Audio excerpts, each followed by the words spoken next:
అమ్మా నాన్నలతో సంవత్సరాల తరబడి నెలల తరబడి మాట్లాడిన దుర్మార్గమైన పిల్లలు కూడా తప్పది. తప్పు గుర్తుపెట్టుకోండి. ఈరోజు నువ్వేం చేస్తున్నావో రేపొద్దు నీ బిడ్డలు గమనిస్తారు. రేపు నీ బిడ్డలు కూడా అదే చేస్తారు. గుర్తుపెట్టుకో. తల్లి అన్న కోపడుద్ది, తండ్రి అన్న కోపడతాడు. ఒక మాట అంటాడు, ఒక మాట తిడతారు.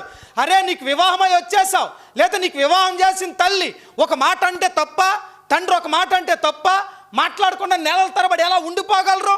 తల్లిదండ్రుల హృదయం ఎంత బాధపడుద్ది గుర్తుపెట్టుకో. కనీసం భార్యాభర్తలు అంటే ఒకే చోట ఉంటారు, కానీ ఆ ఇంటికి అంటే ఇంటి కూడా కాదు, ఆ రూమ్కి అవతల తల్లిదండ్రులు ఉండిపోతారు. అలాంటప్పుడు తల్లిదండ్రుల దగ్గర తగ్గితే తప్పేంటి? కొంతమంది తల్లిదండ్రుల దగ్గర చూపిస్తారు ఈగో.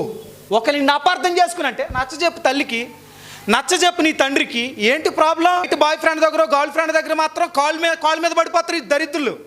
కానీ తల్లిదండ్రుల దగ్గర మాత్రం తగ్గడానికి మాత్రం